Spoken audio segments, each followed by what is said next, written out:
Jalan!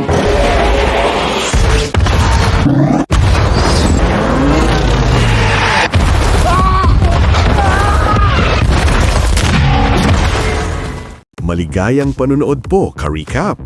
Ang ating tatalakayin ngayon ay tungkol sa isang true story biographical war movie na may pamagat na The Pilot, A Battle of Survival. Kaya sit back, relax, at simulan na natin!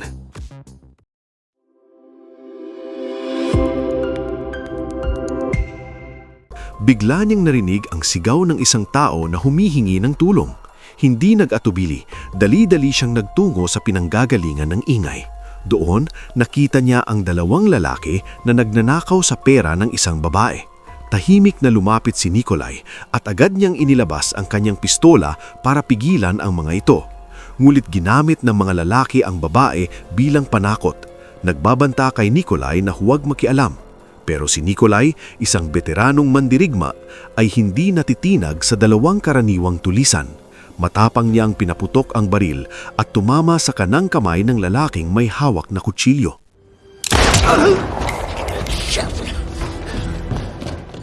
Dahil dito, agad na tumalikod at tumakbo ang mga kriminal, hindi na nagsalita pa.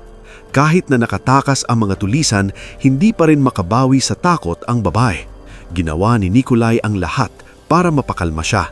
Pagkatapos ng mahabang sandali, dahan-dahang pinunasan ng babae ang dugo sa kanyang mukha at mahinang sinabi na ninakaw ang kanyang food ration coupons, mga supply niya para sa darating na buwan.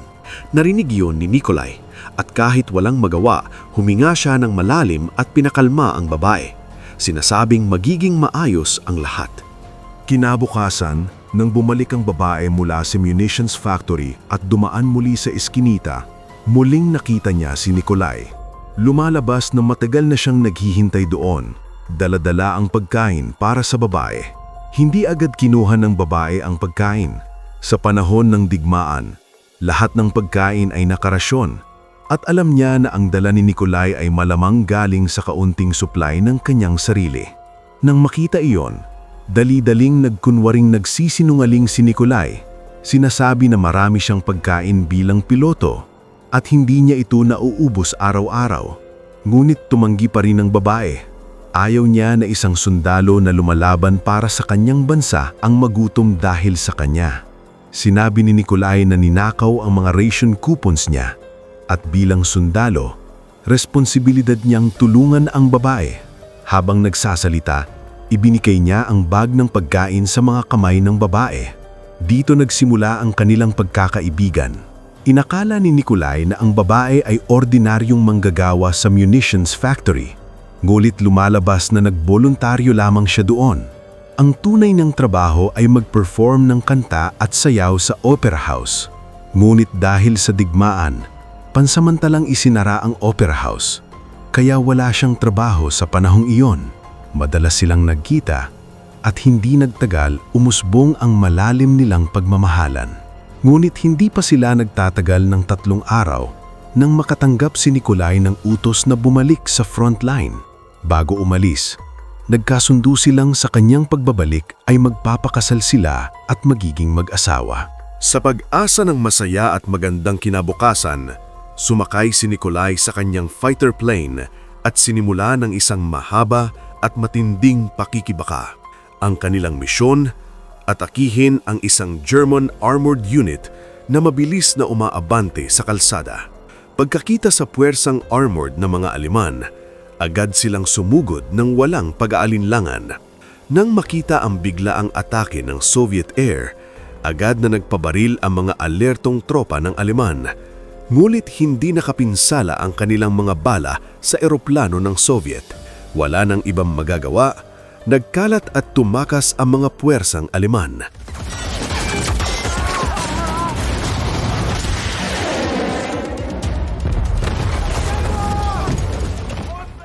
Sa susunod na saglit, tinamaan sila ng malupit na atake mula sa mga eroplano ng Soviet. Jalan!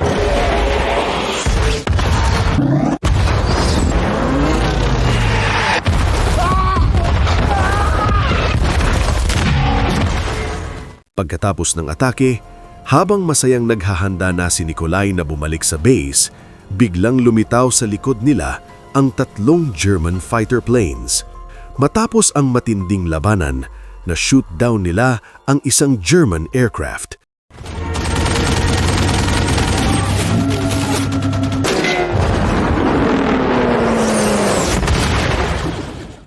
Ngunit dahil sa dami ng kalaban, hindi nila naiiwasan ang kapalarang ma-shoot down. Habang patuloy ang pag-leak ng gasolina, alam ni Nikolai na wala ng pag-asa na makabalik sa base. Sa sandaling iyon, ang tanging magagawa nila ay humanap ng ligtas na lugar at subukang mag-emergency landing. Ngunit bago pa man makahanap ng landing spot, biglang nakita nila ang mga German anti-aircraft guns na nagbabantay sa isang tulay.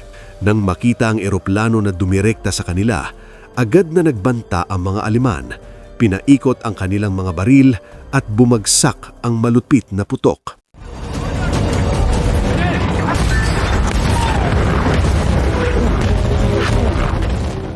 Walang ibang magagawa, kinailangan ni Nikolai na baguhin ang direksyon upang subukang makaiwas. Ngunit hindi tumigil ang putok ng German anti-aircraft at determinado talaga silang pabagsakin ng eroplano. At hindi nagkamali. Sa sumunod na saglit, tinamaan ng eroplano ng isang bala, nawalan ng kontrol at tuluyang bumagsak diretsyo sa kagubatan.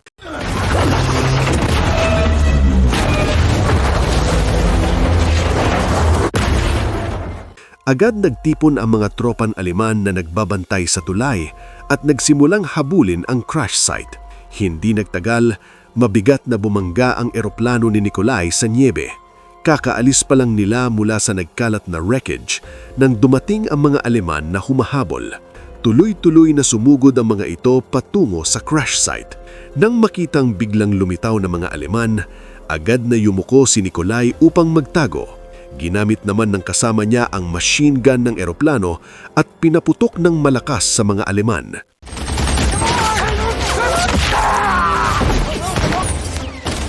Agad ding inilabas ni Nikolai ang kanyang pistola at sumunod sa putukan. Sa ilalim ng matinding putok ng machine gun, halos hindi makagalaw ang mga tropang Aleman. Kaya kinailangan nilang ilabas ang mortar para makipagsabayan. Hindi nagtagal, ubos na ang bala ng machine gun. Wala na silang magagawa kundi tumayo at tumakas patungo sa kagubatan. Ngunit sa sumunod na saglit, biglang sumabog ang isang shell malapit kay Nikolai.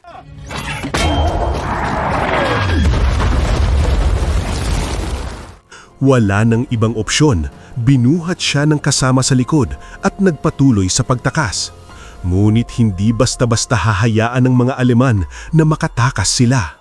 Pagkatapos tumakbo ng hindi alam kung gaano katagal, napagtanto ng kasama na hindi pamilyar sa paligid na sila ay nakasadsad sa isang patibong.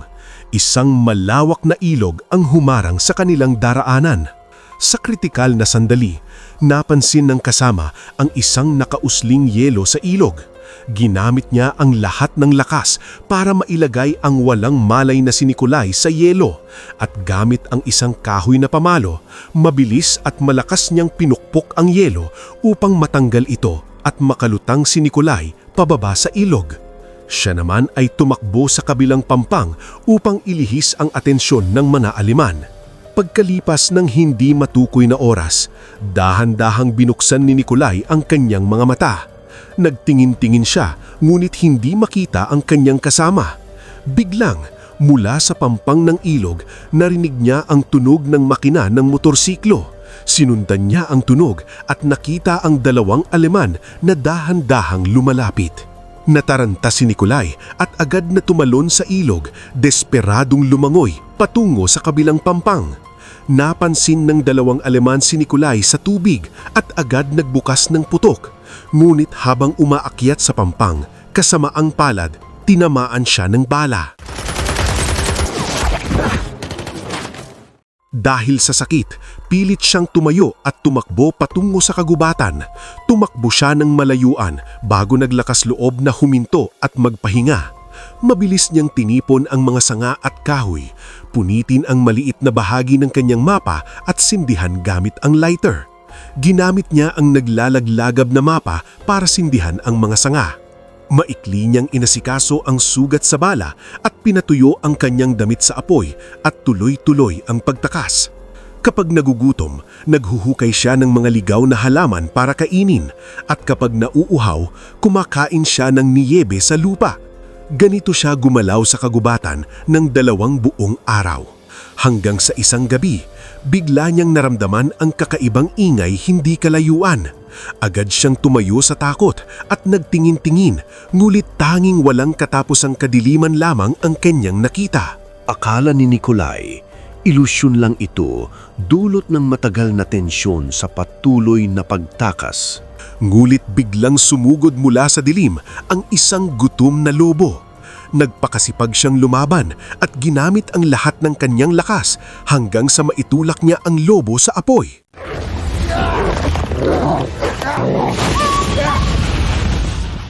Agad namang umakyat at tumakas ang lobo mula sa apoy. Habang humihinga siya ng malalim, napansin niya na may ilan pang mga lobo na nakatitig sa kanya mula sa kalapit na kagubatan. Natakot, agad niyang inilabas ang baril at walang pag-aalinlangan, pinaputok sa mga lobo. Dahil sa tunog ng putok, dali-daling tumakas ang mga lobo.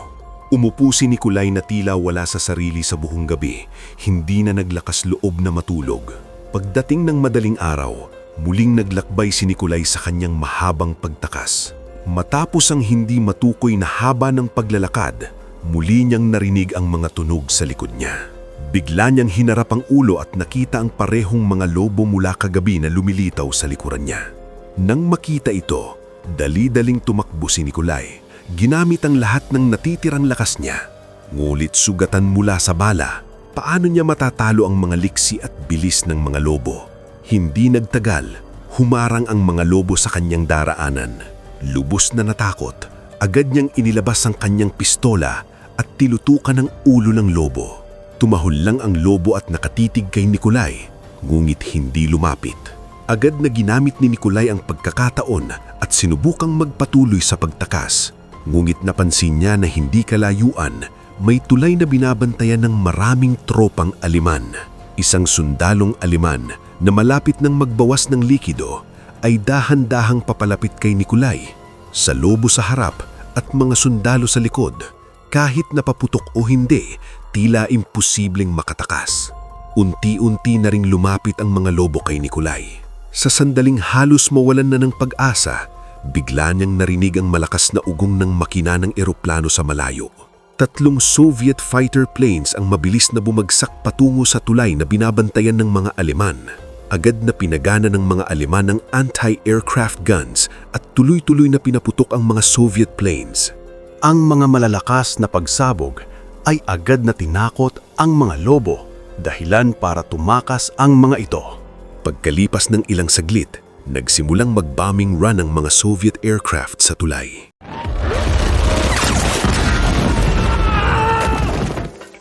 Ang sundalong malapit ng magbawas ng likido ay natakot at dali-daling naghanap ng matataguan. Sa pagkakataong iyon, napilitang magtago siya mismo sa harap ni Nikolay. Nakatingin siya kay Nikolay na parang napako, bibig na nakabuka sa takot. Matapos ang sandaling paralysis, sa wakas ay sinubukan niyang tumawag ng tulong.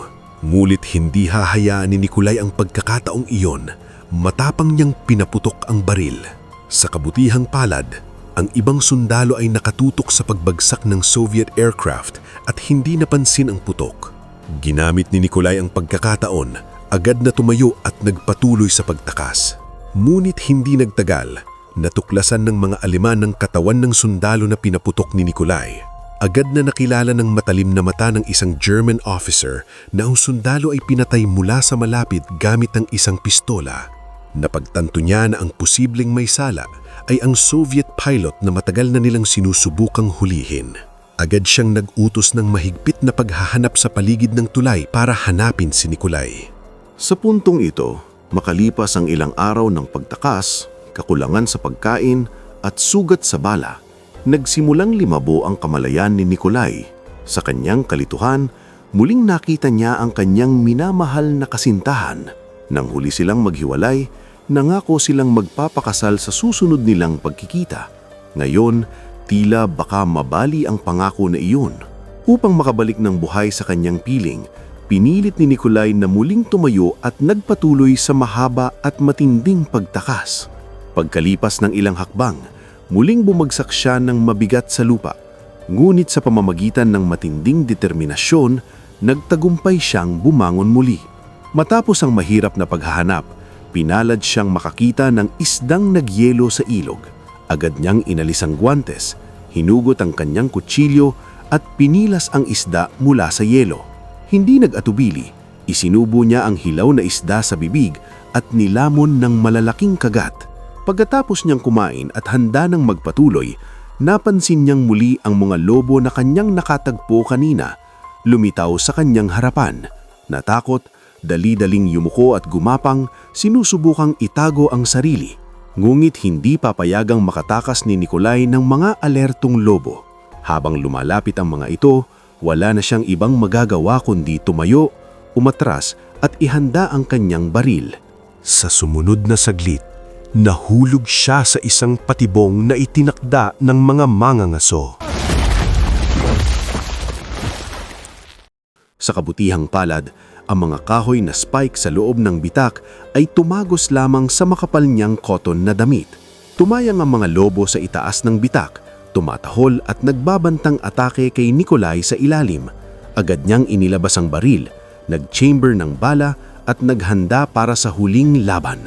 Matapos magbantay ng matagal, napagtanto niya na ang mga lobo ay paikot-ikot lamang sa bitak at wala talagang balak na umatake. Kinuha niya ang kanyang kutsilyo at kiniskis ang mga kahoy mula sa mga spike. Sinindihan gamit ang lighter. Ginawa niya ito upang magpainit at subukang takutin ang mga lobo gamit ang apoy. Ngunit sa huli, nabigo siyang sindihan ng kahoy at muntik na siyang maipit sa makapal na usok. Ang mga lobo, gutom na gutom, ay nanatili sa tabi ng bitak buong magdamag. Pagsapit ng madaling araw, nag-aaway pa ang mga lobo sa pagkain na hindi pa nakukuha. Narinig ni Nikolai ang mga lobo na nag-aaway sa kanyang laman at bumalot sa kanya ang hindi mailarawang kawalan ng magagawa at lungkot. Pagkalipas ng hindi matukoy na oras, biglang tumalon ang isang lobo diretso sa bitak. Ang biglaang atake ay nagtulak sa kamay ni Nikolai ang baril. Agad niyang tinangkang abutin ang baril, ngunit hindi niya ito naabot. wala nang ibang magagawa. Kinuha niya ang kahoy na spike na hindi niya nasindihan kanina. Ginamit niya ito upang tusukin ang katawan ng lobo. Ginamit niya ang laman ng lobo bilang pagkain at nakaligtas si Nikolai sa bitag ng 3 araw pa. Sa huli, pinalad siyang mailigtas ng isang mangangaso. Dahil nasa kontrol ng mga Aleman ang lugar na yon, tinago siya ng mangangaso sa ilalim ng dayami sa isang kariton. Hindi nagtagal, biglang sinalubong sila ng 2 Aleman na nagpapatrol. Sa kabutihang palad, sanay ang mga ngaso na yumuko at magpakumbaba sa harap ng mga Aleman, kaya hindi nila masyadong sinuri ang kariton. Sa ganitong paraan, ligtas na naihatid ng mga ngaso si Nikolai sa kanyang bahay. Upang hindi makita, hindi agad niya inilipat si Nikolai mula sa kariton. Naghintay siya hanggang sa magtakip silim bago tahimik na inilagay si Nikolai sa loob ng bahay. Lumabas na may 2 Soviet soldiers na nakatago na sa cellar ng mga ngaso. Isa ay bayaw ng mga ngaso at ang isa pa ay kasama niya, isang medical orderly. Agad na sinuri ng medic si Nikolai. Natuklasan niyang may impeksyon ang sugat ni Nikolai at sobrang nagka-frostbite ang kanyang mga paa. Higit sa lahat, labis ang pneumonia na nararanasan ni Nikolai. Sa madaling salita, napakaliit na ang kanyang tsansa na mabuhay. Gayunpaman, ginawa pa rin nila ang lahat para linisin ang kanyang sugat at labanan ang kamatayan. Habang desperadong inaalagaan siya ng medic sa cellar, biglang huminto sa harap ng bahay ng matanda ang isang German military truck. Pinilit ng matanda na itago ang kaba sa loob at dahan-dahang lumapit sa mga Aleman. Nagsimulang ngumiti at yumuko gaya ng dati. Lumabas na bukod sa pangangaso, isa rin siyang panday. Ang mga Aleman ay naroon lamang para magpatulong sa pag-aayos ng kanilang kagamitan. Nang maunawaan ng matanda ang layunin ng Aleman, agad niyang pinakalma ang puso at ngumiti. Sinasabing walang problema. Agad siyang nagtrabaho. Ngulit biglang sinabi ng Aleman, "Narinig ko na ang bayaw mo ay isang Soviet soldier." Agad namang ipinaliwanag ng matanda na pinutol na ang ugnayan sa kanyang bayaw at kung makita niya ito, agad niya itong iuulat sa mga Aleman. Siyempre, hindi agad naniwala ang German officer. Mulit nagbigay ng kaunting papuri, pinupuri ang katapatan ng matanda sa mga Aleman. Ang hindi alam ng German officer ay sa oras na yon, ang bayaw ng matanda, ang medic at ang Soviet pilot na si Nikolai na matagal niyang hinahanap ay nakatago sa cellar ilalim ng tambak ng uling. At sa sandaling iyon, bigla nang nagising si Nikolai mula sa sakit. Agad niyang pinisilang bibig ni medic upang hindi makagawa ng ingay. Ngunit hindi sinasadya, nagkaroon ng kaunting ingay at napansin ito ng German officer. Agad namang naglakad-lakad ang 5 officer sa paligid. Maingat na nakikinig at nagmamasid. Umikot siya hanggang sa tambak ng uling bago dahan-dahang huminto. Ngunit wala na siyang narinig. Lahat ay tahimik na. Maingat, inilabas niya ang kanyang pistola at tinanong kung ano ang ingay na iyon. Kalma namang ipinaliwanag ng matanda na isang daga lang iyon, walang dapat ipag-alala. Pagkatapos marinig ang paliwanag ng matanda, nanahimik ang German officer ng ilang segundo at pagkatapos ay biglong nagpaputok ng ilang bala diretso sa tambak ng uling.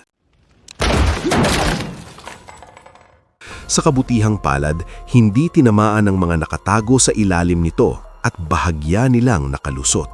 Ngunit hindi inaasahan, wala pang 10 minuto matapos umalis ang mga Aleman, bigla silang bumalik. Dali-dali nilang inalis ang tambak ng uling at natuklasan ang nakatagong cellar. Sa kabutihang palad, maingat na inihanda ng kanyang bayaw at ang medic na hilahin si Nikolai na kalahating malay at matinding sugatan patungo sa kagubatan. Bagaman hindi natagpuan ng mga Aleman si Nikolai, nadiskubre nila ang mga punit-punit na tela na may dugo at ang mga mangkok na ginamit ng mga lalaki sa cellar. Dahil dito, ang matanda at ang kanyang pamilya, 3, ay binitay ng buhay dahil sa pagtulong kay Nikolai. Pinanood ng German officer ang bahay na sinunog ng kanyang mga sundalo puno ng galit. Dahil sa kanyang pansamantalang kapabayaan, nakatakas si Nikolai sa mismong harap niya.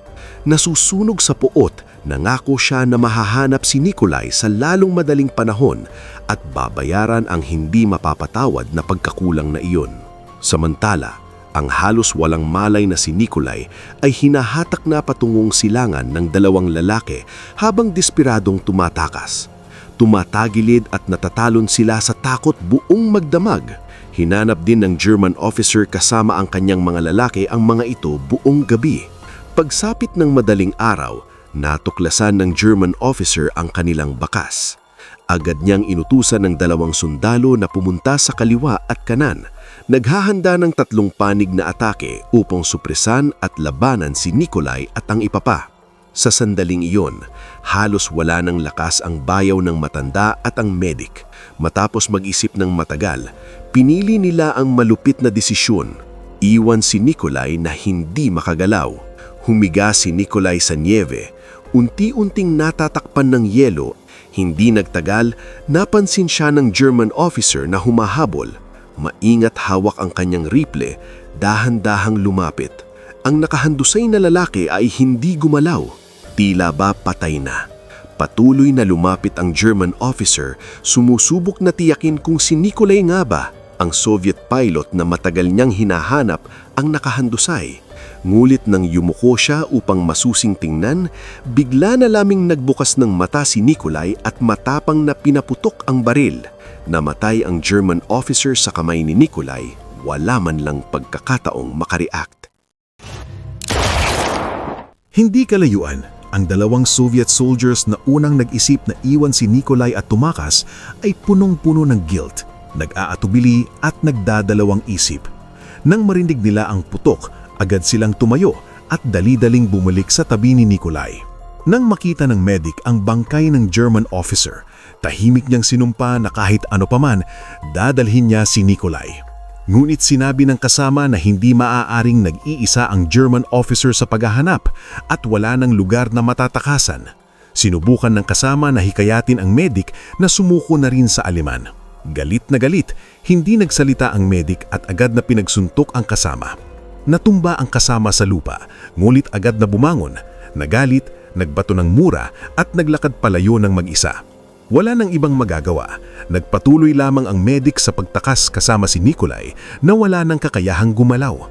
Pagkalipas ng hindi matukoy na haba ng paglalakad, narinig nila ang malakas na putukan at pagsabog hindi kalayuan. Ibig sabihin, may unit ng Soviet forces na nakikipaglaban sa mga Aleman malapit doon. Dahil dito, hinila ng medic si Nikolai ng tuloy-tuloy. Sumugod patungo sa labanan gamit ang lahat ng lakas niya. Hindi nagtagal, narating nila ang gitna ng kaguluhan. Hinila ng medic si Nikolai sa lupa, dahan-dahan papunta sa posisyon ng Soviet forces. Napansin sila ng isang Soviet sentry. Agad na inutusan ng maingat na Soviet officer ng ilang sundalo na tumakbo patungo sa kanila. Nang matiak na sila'y kaalyado, agad na tinulungan ng mga sundalo ang medic na hilahin si Nikolai pabalik sa posisyon ng kanilang tropa. Ngunit sa mismong sandali na ang medic na hinila si Nikolai pabalik ay handa ng tumalon sa trench, bigla siyang tinamaan ng isang German sniper. Sa isang field hospital dinala si Nikolai at nakaligtas sa puro swerte lamang. Ngunit dahil sa sobrang frostbite sa kanyang mga paa, wala nang magagawa ang mga doktor kundi putulin ang kanyang mga binti upang mailigtas ang kanyang buhay. Ang mga sugatang kasama niya ay dali-daling nagpakalma sa kanya.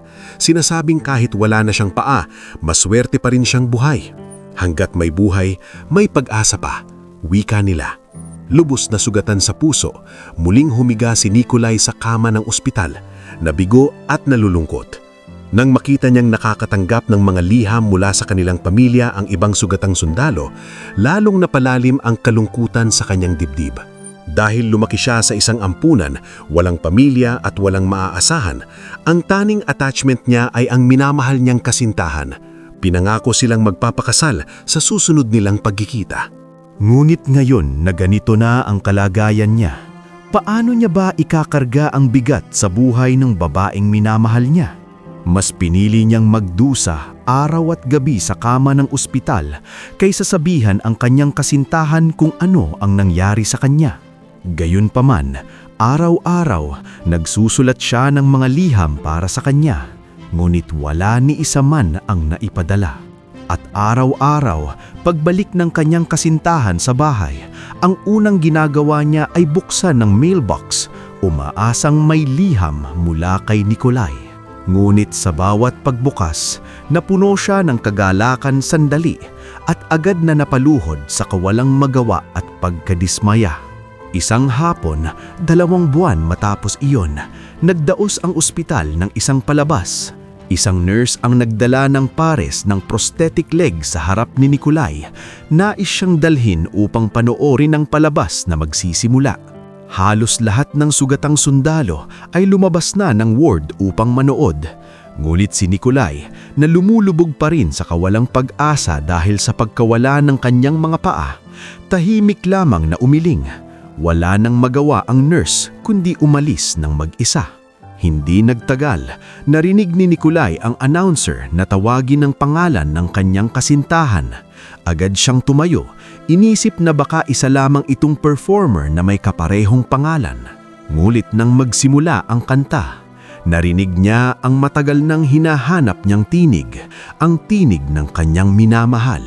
Sa sandaling iyon, bumaha sa bawat selula ng katawan ni Nikolai ang matagal nang namiss na kasiyahan at ligaya. Ngulit habang tinitingnan ang kanyang mga amputated legs, muling napuno siya ng pag-aalinlangan. Ayaw niyang maging pabigat ang kanyang kapansanan sa hinaharap ng kanyang kasintahan. Ngunit nang marinig ang maganda at dumidilit na kanta ng kanyang kasintahan sa labas, hindi niya napigilan ang pagnanais na tumayo at lihim na silipin ng babaeng matagal niyang hinahanap. Kaya't nagpasya siyang isuot ang mga prosthetic na matagal niyang tinutulan.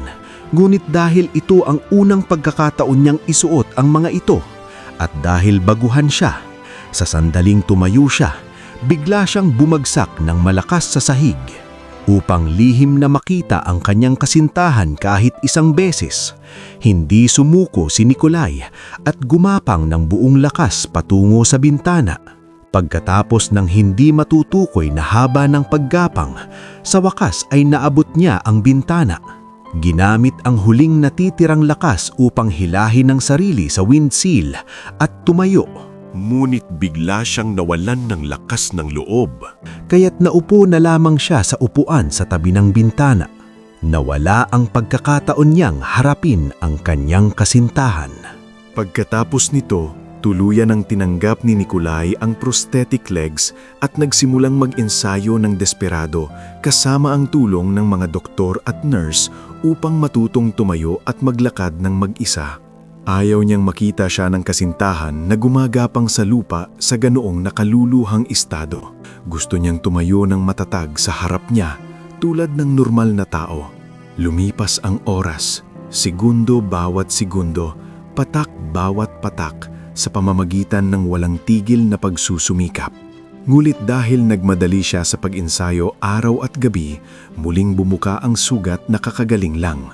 Agad iniutos ng doktor sa nurse na kumpiskahin ang prosthetic at ipahiga siya sa kama upang magpagaling. Matapos gumaling ang sugat, muling sinimulan ni Nikolai ang masakit na pagsasanay. Ngayon, kaya na niyang gumalaw ng dahan-dahan gamit ang isang tungkod. Ngulit hindi pa rin iyon ang huling resulta na nais niya. Patuloy siyang nagsasanay araw-araw, pinipilit ang katawan hanggang sa hangganan para sa kanyang layunin na tumayo sa harap ng kanyang kasintahan ng buong dignidad. Hapon iyon nang hindi niya inaasahang makakita ng 3 fighter planes na dumaan sa itaas ng mabilis at malakas. Bigla niyang naisip ang posibilidad na muling makapagpalipad ng fighter plane at muling maranasan ang paglipad sa himpapawid. Sapagkat bukod sa kanyang kasintahan, ang paglipad ang isa sa pinakamahalagang pag-ibig sa kanyang buhay. Matapos ang mahabang panahon ng nakakapagod na pagsasanay, ngayon ay mahusay na kontrolado ni Nikolai ang kanyang prosthetic legs. Kung hindi titignan ng mabuti, halos imposible nang matukoy na siya ay isang lalaki na may prosthetic legs. Ngumaling si Nikolai sa umaga at bigla niyang nakita ang isang katauhan mula sa likod na tila ang kanyang kasintahan. Habang nag-aalinlangan siya kung magpapatuloy ba sa paglapit, biglang lumingon ang babae. Sa sandaling makita niya ang kanyang kasintahan, agad na tumigil si Nikolai sa kanyang mga hakbang. Nakatayo siya roon na parang nanliligaw ang isip dahil hindi niya alam kung paano haharapin ang biglaang paglitaw niya. Ngulit ang kailangang harapin ay palaging kailangang harapin. Sa uli, tinipon ni Nikolai ang kanyang lakas ng loob at dahan-dahan siyang naglakad patungo sa kanya. Nang makita siya ng kanyang kasintahan, agad siyang nagtanong na may galit. Bakit hindi mo ako kinakausap ng matagal? Sapagkat higit sa kalahating taon, umaasa siya araw-araw na makatanggap ng liham mula kay Nikolai. Ngulit ang kanyang natanggap ay paulit-ulit na pagkadismaya at hindi na niya matandaan kung ilang beses siyang lihim na umiyak dahil dito. Kung hindi niya lang ito naabutan ngayon, iniisip sana niyang patay na si Nikolai sa harapan ng digmaan. Sa harap ng tanong ng babae, pinigil ni Nikolai ang bagyo ng emosyon sa loob at simpleng sinabi, "Abala lang talaga ako at nakalimutang sumulat." Pagkatapos niyang sabihin iyon, galit na lumingon at lumakad palayo ang babae. Ngulit paano niya mauunawaan ang hindi maiiwasang nangyari kay Nikolai? Sa kabutiang palad, habang naglalakad, aksidenteng narinig niya ang pag-uusap ng 2 doktor tungkol sa prosthetic legs ni Nikolai. Agad siyang huminto at nakinig ng mabuti at sa wakas, naunawaan niya ang lahat mula sa kanilang usapan. Kaya't mabilis siyang lumingon at walang pag-aalinlangan, tumakbo patungo kay Nikolai. Mahigpit nilang yakap ang isa't isa. Wala man silang sinabi, ngunit ang tahimik nilang yakap ay sapat nang ipakita ang pangako nilang harapin ang buhay at kamatayan ng magkasama at huwag susuko kailanman. At dito nagtatapos ang Pelikula Ka-Recap. Kung nagustuhan nyo ka-recap ang movie recap natin ngayon, ay inaanyayahan kita na mag-subscribe at pakipindot na din ang notification bell para palagi kang updated sa mga susunod naming videos. Maraming salamat sa panunood. Hanggang sa muli.